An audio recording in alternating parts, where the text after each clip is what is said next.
Friends, welcome back to R K fashion studio. ಇವತ್ತಿನ collection ಬಂದ್ಬಿಟ್ಟು semi crepe Mysuru silk ಅಲ್ಲಿ most demanded sari ಮತ್ತೆ restock ಮಾಡಿದೀವಿ. ಸಕ್ಕದಾಗಿದೆ, ಪ್ರೀಮಿಯಂ ಕ್ವಾಲಿಟಿ. ನಾನು ಹೇಳ್ತಾ ಇರೋದು ನಿಮಗೆ ಪ್ರೀಮಿಯಂ ಕ್ವಾಲಿಟಿನಲ್ಲಿ ಹೇಳ್ತಾ ಇರುವಂತದ್ದು ಸ್ಯಾರಿ ತರಿಸಿರೋದು ಅಂತ. ಓಕೆನಾ? ಸೊ ಮಸ್ತ್ ಇದೆ. ಎಲ್ಲರೂ ಕೇಳ್ತಾ ಇದ್ದಿದ್ದು, ನಿಖಿತಾ ನನಗೆ ಬ್ಲೂ ಕಲರ್ ಅಂದ್ರೆ ರಾಯಲ್ ಬ್ಲೂ ಕಲರ್ ನಲ್ಲಿ ನಮ್ಗೆ ಸ್ಕೈ ಬ್ಲೂ ಬಾರ್ಡರ್ ಇರುವಂತಹ ಸ್ಯಾರಿ ಬೇಕು ಅಂತ ಬಂದಿದೆ. ಒಂದಲ್ಲ ಎರಡಲ್ಲ, ಟೋಟಲ್ 50 ಪೀಸ್ ತರಿಸಿರೋದು. ಓಕೆನಾ? ಬೇಗ ಸ್ಕ್ರೀನ್ ಮೇಲೆ ಕಾಣ್ತಿರೋ ನಂಬರ್ಗೆ ಬುಕ್ಕಿಂಗ್ ಮಾಡ್ಕೊಳ್ಳಿ. ಇಲ್ಲಿ ನೋಡಿ, ಕಾಣ್ತಾ ಇರ್ಬೋದು ನಿಮ್ಗೆ ಎಷ್ಟು ಕಲೆಕ್ಷನ್ಸ್ ಇದೆ ಅಂತ ಹೇಳಿ. ಇಲ್ಲೆಲ್ಲ ಫುಲ್ ಎಲ್ಲ ಇದೆ, ಎಲ್ಲ ಒಟ್ಟಿಗೆ ಇಟ್ಕೊಂಡಿದೀನಿ.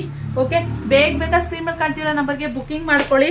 1520 rupees ಪ್ಲಸ್ ಶಿಪ್ಪಿಂಗ್ ಚಾರ್ಜಸ್ ಇರುತ್ತೆ ಫ್ರೆಂಡ್ಸ್. ಪ್ರೀಮಿಯಂ ಕ್ವಾಲಿಟಿನಲ್ಲಿ. ಹಾಗೆ ಇದ್ರ ಪಲ್ಲು, ಹಾಗೆ ಇದ್ರ ಬ್ಲೌಸ್ ಬಂದ್ಬಿಟ್ಟು ಸ್ಕೈ ಬ್ಲೂ ಕಲರ್ ನಲ್ಲಿ ಬರುವಂತದ್ದು. ಓಕೆನಾ? ಇದು ಬಂದು ಪಲ್ಲು, ಹಾಗೆ ಇದು ಬಂದು ಏನು ಬ್ಲೌಸ್. ಓಕೆ, ಈ ಕಲರ್ ನನ್ನ ಹತ್ರ ಒಂದು ಸೆಮಿ ಕ್ರೇಪ್ ಅಲ್ಲೇ ಇತ್ತು. ಆದ್ರಿಂದ ಸುಮಾರು ಜನ ಲಾಸ್ಟ್ ಒಂದು ಬ್ಲಾಗ್ ಹಾಕಿದ್ದೆ, ಅದು ಬೆಂಟೆಕ್ಸ್ ಬಾರ್ಡರ್ ಅಲ್ಲಿ ದೊಡ್ಡ ಬಿಗ್ ಬಾರ್ಡರ್ ಬಂದಿತ್ತು, ಅದು ಮಸ್ತ್ ಇತ್ತು. ಎಲ್ಲ ಸೋಲ್ಡ್ ಔಟ್ ಆಯ್ತು. ಮತ್ತೆ ಇವಾಗ ನಾವು ಇದನ್ನ ರೆಡಿ ಮಾಡಿಸಿದೀವಿ. ಬೇಗ ಸ್ಕ್ರೀನ್ ಮೇಲೆ ಕಾಣ್ತಿರೋ ನಂಬರ್ಗೆ ಬುಕ್ಕಿಂಗ್ ಮಾಡ್ಕೊಳ್ಳಿ ಗೈಸ್. ಓಕೆನಾ? ಲಿಮಿಟೆಡ್ ಸ್ಟಾಕ್ ಅಂತ ಹೇಳ್ಬೋದು. ಬೇಗ ಬುಕ್ಕಿಂಗ್ ಆಗ್ಬಿಡುತ್ತೆ. 2 to 3 days ಅಲ್ಲೇ ಖಾಲಿ ಆಗ್ಬಿಡುತ್ತೆ. ಆದ್ರಿಂದ ಬೇಗ ಸ್ಕ್ರೀನ್ ಮೇಲೆ ಕಾಣ್ತಿರೋ ನಂಬರ್ಗೆ ಬುಕ್ಕಿಂಗ್ ಮಾಡ್ಕೊಳ್ಳಿ ಈ ಸ್ಯಾರಿ ಬೇಕು ಅಂತ. ಓಕೆನಾ? ಇದಾಗಿತ್ತು ಇವತ್ತಿನ ಕಲೆಕ್ಷನ್. ಇಷ್ಟ ಆದಲ್ಲಿ ಒಂದು ಲೈಕ್ ಮಾಡಿ ಅಂಡ್ ಫಾಲೋ ಮಾಡಿ. ಓಕೆನಾ? Thank you for watching.